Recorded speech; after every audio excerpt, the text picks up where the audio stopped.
Bien, estamos en este espacio al que denominamos El Colibrí y que obedece su título a una maravillosa canción de un poeta cubano. La verdad que es un placer poder estar en este espacio de lectura, de potenciar el hábito lector y de hacerlo con Flavio Iacomini, a quien saludamos y le damos la bienvenida. Flavio, ¿cómo estás? ¿Qué tal, Eduardo? Bueno, aquí esperando participar de este momento. Bien. Flavio, este espacio nosotros siempre decimos que el hábito lector enriquece el vocabulario, favorece la empatía, habilita las emociones, colorea la imaginación, trata de ponerle filosofía a la poesía o viceversa. Eso es un poco lo que nosotros tratamos de hacer en este espacio con cada uno de los invitados. Y en este caso, con vos, me gustaría preguntarte cómo comenzó tu vínculo con el hábito lector, con el primer contacto con los libros, si te acordás, por ejemplo, a qué edad, con quién y cómo aprendiste a leer. Bien, en la etapa de época escolar, cuando empezás a tener el primer contacto por ahí con el libro, y además también tiene que ver un poco hacia lo que, cuando fueron pasando los años, uno se terminaba de dar cuenta cuál era la razón por la cual uno se inclinó hacia una determinada profesión, ¿no? Con el paso del tiempo. Y en esa etapa de vida escolar recuerdo que por allí me gustaba mucho las materias que tenían que ver con lengua y literatura, después cuando se dio el proceso de secundaria. Y por ahí me costaba un poco más todo lo vinculado a las ciencias duras, ¿no? Y, y bueno, por una cuestión generacional, te imaginas, hoy yo tengo 54 años recién cumplidos, los cumplí el 28 de octubre, hace poquito. Bueno, el libro Platero y yo fue uno de los primeros libros que formó parte de mi vida en la etapa escolar, de Juan Ramón Jiménez. Y después todo lo que tiene que ver con Don Quijote de la Mancha, en el proceso ya el primer tiempo de secundaria. Y bueno, y personas que un poco lo marcaron la vida de uno, ¿no? Recuerdo, por ejemplo, profesora de literatura Elisa Ched, Graciela Couselo, y eran las materias que mejor me iba y que yo siempre me consideré un alumno por allí, un 7 casi 8, un 7 tirando a 8, que después se dio el proceso de mi vida así un poco también cuando estudié en el terciario, pero en esas materias siempre era o 9 o rozando casi 10. Y bueno, la lectura siempre fue algo que lo tengo incorporado prácticamente de mi adolescencia. Y obviamente, de acuerdo a las circunstancias de la vida personal de cada uno, después se pudo haber potenciado o no. Hubo momentos de mucho impas, muchos años sin leer, y bueno, después en mi etapa de vida adulta, por diferentes circunstancias, ahí retomé mucho el vínculo con la lectura, que es lo que hago inclusive hasta la actualidad. Predomina en mi vida la lectura por sobre otro tipo de consumos, digamos. No miro prácticamente casi nada de televisión, muy poco videos o películas, y bueno, leo mucho. Bien. ¿Te gustaba, Flavio, que leyeran tus maestras o las profes, o eras más de leer, de disfrutar más si lo leías vos? Y un poco las dos cosas, en definitiva, por allí capaz que en esa época de secundaria, que sos un poco tímido, un poco que no te terminás muchas veces de soltar, pero como siempre me sentí seguro a la hora de leer, o sea, no tenía dificultades, entonces eso por ahí, esa seguridad te la daba, ¿no? Y me voy al presente porque es una anécdota que me pasó hace poquito. estaba hablando con un amigo y de pronto tengo que leer un párrafo de algo que en ese momento él me muestra y claro, y su hija, que es una chica joven, en un momento me dice, ¿cómo hace para leer tan rápido? Y me había pasado algo parecido cuando estaba a punto de recibirme de gestor cultural, hace apenas 2 años atrás, cuando hice un trabajo en grupo. Y que mis compañeros me decían que también lo mismo, ¿no? Y ahí es como que empecé a asociar todo eso a que tiene que ver que la gimnasia, entre comillas, al ser muy lector, por allí uno se siente mucha seguridad en lo que tiene que ver con la pronunciación, con las expresiones, y con la comodidad que a mí me provoca por encima, reitero, y muy por encima sobre todo otro tipo de manera de comunicarnos. A mí la lectura es algo que me sigue apasionando. Y feliz porque traje para mostrártelo y me llegó a la librería de Carolina hace 2 o 3 días un libro de Eric Sadin, La humanidad aumentada, que bueno, ya lo empecé a leer ayer. Flavio, se da que nosotros, por ejemplo, en nuestra adolescencia, generalmente sabíamos o manejábamos 4 o 5 nombres de quiénes podían ser los premios Nobel de literatura. Manejábamos nombres, porque leíamos, porque compartíamos, porque consultábamos libros. Pasa por ahí estos últimos tiempos que nos enteramos, lo conocemos al premio Nobel porque, bueno, porque lo premian, pero por ahí son absolutos desconocidos, ¿no? Los premios Nobel. Eso tiene que ver con ¿qué te parece? Con que se lee menos, con que hay mucha más oferta. ¿Cómo lo ves vos?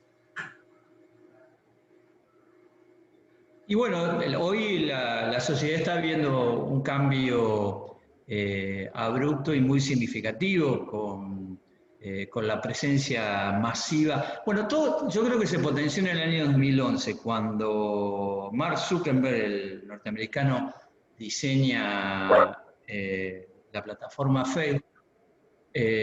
Bueno, logró algo tal vez impensado que, si te pones a pensar, él logró que 1.100 millones de personas hagan lo mismo. Creó una red social, ¿sí? Y allí empezó a potenciar todo ese andamiaje del avance comunicacional, como que explota ahí realmente y genera un cambio cultural enorme en la sociedad que creo que terminó también influyendo a la hora del consumo de libros. No digo el consumo estrictamente comercial, sino me estoy refiriendo a la manera de leer. Hoy mucha gente lo lee a través de plataformas digitales o se baja los libros. Sigue leyendo la gente, no es que hay una baja muy significativa en cuanto a la cantidad de lectores, pero tal vez no apela tanto al papel y bueno, precisamente en esta charla yo no quería ahondar en mi postura bastante crítica que tengo de la nueva manera de comunicarse a través de redes y de la tecnología, que soy muy crítico, pero precisamente yo creo que igual mucha gente sigue leyendo a través de las diferentes plataformas o canales que tiene o que elige, ¿no? O que le imponen en cierto sentido sin que se dé cuenta, tal vez. Sí, todos pensamos, se dice por ahí, según estudios, que siempre cada generación cree que lo peor le está pasando a ella, ¿no? Que somos los que estamos en los peores momentos de la humanidad. Por ahí hay gente que cree que está todo perdido, que no se lee. De hecho, este espacio tiene que ver un poco con la preocupación y el fomento de la lectura. Pero por ahí buscando material para ir charlando con los entrevistados, me encontraba con que el 13 de septiembre de 1810 se creaba la primer biblioteca pública en Buenos Aires. 1810, ¿por qué? porque ya en ese momento la lectura era una preocupación. O sea que viene el tema de la preocupación por la lectura viene desde muchísimos años, ¿no? Sí, inclusive hace muy poco, cuando estaba leyendo uno de los libros de Zygmunt Bauman, y en un pasaje recuerdo que había algo que muchas veces lo replico en algunos escenarios que me toca por ahí compartir charlas, no digo de estas características, pero por allí que uno intercambia con algún amigo, un conocido que de pronto sabe que uno disfruta de la lectura. Vos fíjate que cuando la diferencia de un ser humano a otro, ¿no? O sea, una persona, el ejemplo era claro, que se ponía a leer un diario de los de mayor tirada del país. Te doy un ejemplo, Clarín o La Nación, hoy que el diario es el día que viene más, con mayor cantidad de páginas y tiene inclusive su revista. Bueno, la persona que lo lee de punta a punta leyó más que una persona de la Edad Media o del Renacimiento ahí a la Edad Media a lo largo de su vida, ¿no? O sea, fíjate la diferencia digamos, del nivel de lectura a medida que fueron pasando los años con el avance de la tecnología. Todo se fue potenciando, pero ahora la pregunta que por ahí me haría, sin haber entrado mucho por ahí en la fase histórica, digo, si el periodo digamos, de las luces, ¿no? De lo que sería el siglo de las luces, los momentos brillantes en lo que tiene que ver con el desarrollo, después de la revolución industrial, bueno, cuando se tocaron por ahí picos máximos de niveles alcanzados en cuanto a la lectura, en cuanto a la cantidad de impresión de libros y demás. Bueno, ¿a cuánto estamos hoy? Por eso digo que la gente no es que ha dejado de leer, lo lee tal vez de otra manera, pero bueno, hay un montón de cosas como para tener en cuenta. O sea, el ojo humano cuando ve algo que está en un papel, la capacidad de asimilación triplica a lo que puede llegar a ver en una pantalla. Y bueno, hay múltiples experimentos con respecto a eso en el día a día, pero bueno, ahí entraría más ya en el juego que a veces sin querer entro, que es esto de un poco criticar todo lo que tiene que ver con este desborde tecnológico en exceso, que hace que por ahí la gente pierde el hábito al libro papel, a esto de la fijación, de contener, de volver a ir una hoja para atrás, o bueno, todo lo que genera tener un libro en la mano, que creo que es totalmente distinto a estar mirando una pantalla. ¿Qué te genera, Flavio, el olor al libro? Y es hermoso, cuando yo lo recibí días pasados, por ahí, y te voy mostrando, a ver, este libro de Eric Sadin se llama La Humanidad Aumentada, es de una editorial que se llama Caja Negra, lo adquirí hace 2 días atrás. Y después, los últimos que... Ahí en la cámara, si querés mostrar la tapa. ¿Se alcanza a ver ahí? Ahí es, ahí por ahí. ¿Ahí se ve? Ahí se ve, ahí se ve. Bueno, y el año pasado leí de Noam Chomsky, Ilusiones Necesarias, este libro, Ilusiones Necesarias, Control del Pensamiento en las Sociedades Democráticas. Bueno, me gusta leer mucho sociología, y este señor que voy a mostrarte es la persona que más admiro, porque sabés que soy periodista, y bueno, si algún día, algún sueño personal que no pude cumplir, escribir como escribe periodismo, o escribía este hombre periodismo, se llama Gabriel García Márquez, ¿sí? Es digamos, este libro, Gabo, lo escribe su amigo, se llama Plinio Puleyo Mendoza, Cartas y Recuerdos, porque él narra todo, porque fue amigo de la adolescencia y compartían la vieja pensión de piso de madera, y él fue después a verlo cuando recién, no sé la denominación, si es quiliquiquí o liquiquí, que es un traje. Fíjate que desafiante era García Márquez, que era la primera de la historia que iban todos de etiqueta negra, y él fue de un traje blanco colombiano. Y después, más de la actualidad, La cultura y la vida, una historia de las redes sociales de José Van Dyck, una autora que conocí en la carrera, me marcó mucho, y para mí el libro, que es casi como un templo, se llama La sociedad sitiada, de Zygmunt Bauman. Bien, lo sigo releyendo todo el tiempo, lo tengo a mano porque refleja cómo es el nuevo hombre, y a uno que le gusta la sociología trata de saber cosas para conocer cómo se vive en sociedad y qué es lo que puedo aportar de la función que uno cumple para contribuir a que la sociedad por ahí sea mejor, ¿no? Gabriel García Márquez es un ejemplo de lo que charlábamos hace unos minutos nada más, donde decíamos que cuando a él le dan el premio Nobel, no era una novedad. Sabíamos que podía ser, se manejaban eso, ¿no? Y eso es lo que yo te decía, que eran esos tipos que uno los conocía, que los había leído y que sabía que si no le daban el premio Nobel era por una cuestión que tal vez tendría que ver o con la política o con otras cosas, pero no porque... Por su capacidad, claro. Claro.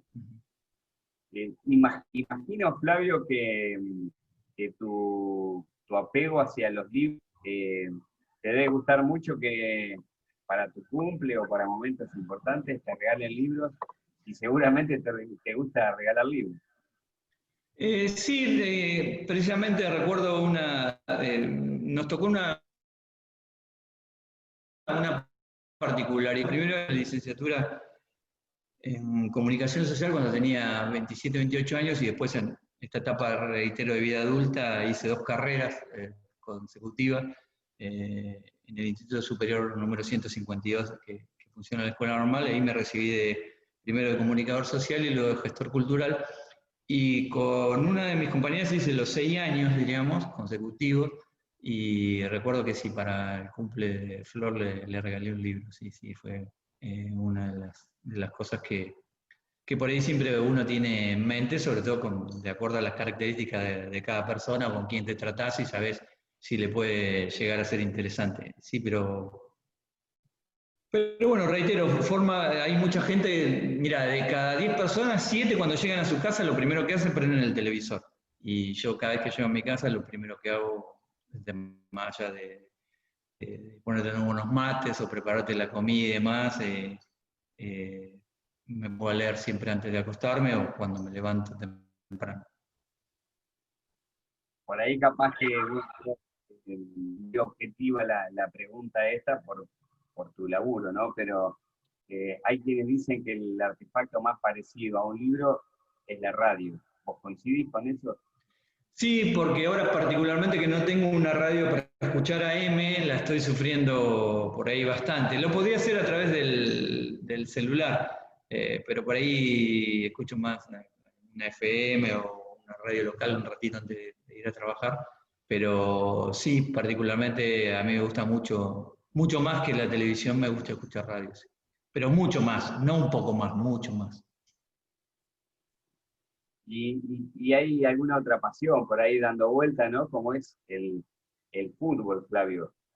Sí, pero con una particularidad que a mucha gente le va a sorprender, sobre todo la gente que sabe que soy un periodista que tiene una vinculación estrecha con el periodismo deportivo, porque ya hace más de 8 años que tengo un programa en radio, todos los domingos 19 a 21, y hago un bloque grabado diariamente en el horario central de este medio de comunicación. Y después escribo de interés general y también de deportes en un semanario local, ¿no? Pero muchísima gente me vincula estrechamente con el deporte. Pero fíjate que, como una cosa curiosa, creo, para la gran mayoría, yo hace muchísimos años que no miro fútbol por televisión, pero muchísimos años. He visto partidos de la selección de Argentina o en alguna circunstancia particular, pero sinceramente han pasado generaciones de jugadores que nunca los vi, y me sorprende por ahí lo contrario, no me sorprende que la gente en mi comunidad, en mi pueblo, me habla de Boca, River o tal o cual cosa, y yo dejo de ver ni fútbol europeo, ni fútbol médico, pura y exclusivamente a buscar el desarrollo a contribuir también para el desarrollo del fútbol local, que lo sigo muchísimo. Y es como una misión, si me decía una de las misiones de la vida, potenciar eso, a ver si el fútbol como, en este caso, cumple ese rol social que uno sueña, y ni que hablar, que vos viste procesos también como DT, y lo seguís viviendo, si clubes de la FROE llegan a espacios importantes más allá de la ciudad, obviamente acompañar todo eso como lo hemos hecho, no solamente transmitiendo los partidos, sino también escribiendo para el diario, para la página web. O sea, me preocupa muchísimo más el periodismo vinculado a lo local. Prácticamente yo en las 2 horas que tengo de programa todos los domingos, jamás hablo de ni siquiera un resultado de un partido de Buenos Aires o de algún partido que se haya jugado. Prácticamente muy poco y menos de fútbol europeo. Claro. Hoy cuando salimos en nuestra época, cuando íbamos a jugar al baldío, no existían, primero no existían las escuelitas de fútbol cuando nosotros éramos chicos. Segundo, que no todo el mundo tenía la posibilidad de tener la camiseta de su club favorito. Pero el que la tenía o de Boca, de River, de San Lorenzo, Huracán, no sé, Racing. Hoy, producto de eso que creo que vos estás diciendo entre líneas, ves más camisetas del Barcelona, de fútbol inglés, por ejemplo, en los baldíos, que la de los propios clubes nacionales, ¿no? Eso tiene un poco que ver con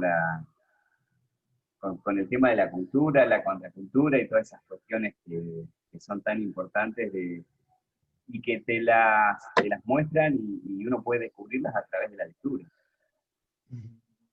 Claro, porque diríamos, en esto que decís que es bien cierto, bueno, obedece precisamente a esta nueva cultura donde, digamos, la hegemonía, parece muchas veces un discurso como muy vinculado a lo político, pero que tiene que ver con una realidad que te pasa por encima, por más que te quieras parar de un lado o de otro. Pero bueno, la cultura hoy hegemónica es globalizante y lo que más vas a ver es lo que el joven sobre todo replica. Algo que a mí particularmente me sorprende, y mucho. Yo creo que tengo el mismo corte de pelo desde que nací. De mamá me dejaba el pelo largo, de chico siempre la gente me decía, qué chico, que tanto yo como mi hermano con el pelo largo, ¿no? Y hoy los veo a todos los chicos seriados con ese corte que se hacen cortito acá y un poquito más arriba, más largo, pero de cada 10 jóvenes te diría que 8, ¿no? Y tiene que ver con esto, que ven televisión, que ven futbolistas y bueno, ahí claramente está demostrado cómo esa cultura dominante termina pesando, o sea, no es algo menor, que solamente para decirlo como una mera expresión. Fíjate cómo incide en la vida, ¿no? En la vida cotidiana que un pibe se corta el pelo de acuerdo a lo que mayoritariamente ve en la tele, ¿no? Y por ahí es un poquito más cool tener la camiseta del Barça o del Inter que tener, no sé, la de un club de nuestro país a la hora de ir a jugar a la cancha de fútbol 5. Bueno, pero es ese cambio cultural muy pronunciado. Y por ahí uno tiene una apertura, primero con una cuestión de edad, tampoco uno ha transitado su vida con aciertos y con errores. Si querés, con más errores que aciertos, pero digo que uno por ahí en la vida adulta y esto de leer mucho y de saber que está el otro costado de la vida, ¿no? Nosotros los lectores por ahí somos personas que en determinados escenarios incomodamos mucho a la persona que por allí es funcionalista a la vida social cotidiana. Entonces, por ahí vos le estás diciendo cosas que nunca las vio y nadie tampoco se las dijo, y por ahí, reitero, esa cultura dominante impuso eso durante muchos años, y vos cómo hacés para con esa contracultura, por así decirlo, salirle al cruce. Entonces, por ahí te escuchan, pueden asentir, te pueden decir que tenés razón, pero al otro día vuelven a hacer lo mismo que hacen todos los días, porque está la comodidad, por así decirlo, o la empatía con los demás que hacen lo mismo. Entonces vos por ahí le estás planteando una cuestión totalmente diferente a ese pensamiento cotidiano y no se ponen a reflexionar.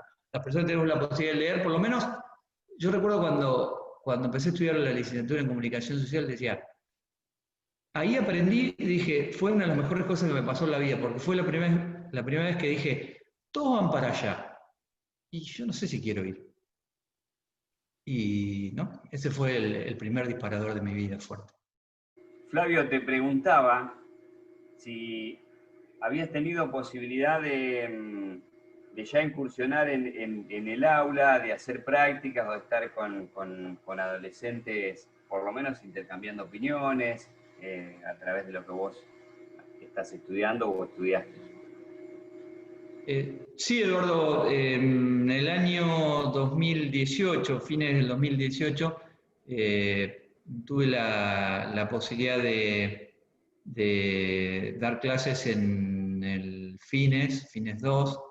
Fue una experiencia realmente muy linda porque siempre uno, como era prácticamente mi primera vez como en el ejercicio de la docencia, es como que tenía muchísimos temores en saber si uno lo que por ahí expresaba iba no solamente a satisfacer, sino también le iba a generar cierta atracción a los alumnos. Y bueno, corrí con ventaja ahí porque la mayoría, al ser mayores de 18 años, por ahí encontré una clase o las clases que me tocó dar fueron muy lindas porque veía que había realmente interés por lo que uno expresaba y también el hecho de haberles contado la experiencia de vida personal eh, y tratar de inducirlos también al significado que tiene el leer, el formarse, eh, para tener un pensamiento propio que es lo que más, creo que es lo más valioso, ¿no? En un mundo tan bombardeado por la comunicación, yo creo que materias como comunicación y medios hoy son tan importantes como matemático y literatura, por citar dos de las tantas importantes, ¿no? Como biología o todas las demás materias tradicionales.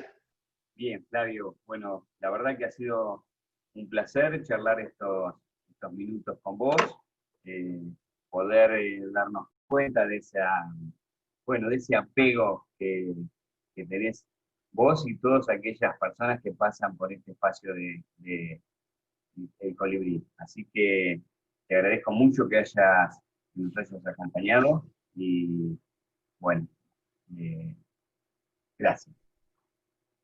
Bueno, Eduardo, ante todo, gracias a vos por la invitación. Bueno, desearte lo mejor en esto poquito que queda para el final del año. Bueno, por tu posición, obviamente, hoy social, tu responsabilidad también que tiene que ver con la educación y también en tu otra gran pasión que es el deporte. Y bueno, y sos DT de uno de los clubes más importantes que tiene nuestra comunidad. Así que bueno, buen final de año, Eduardo, y te agradezco muchísimo que me hayas invitado. Realmente me honra que los has hecho. Gracias.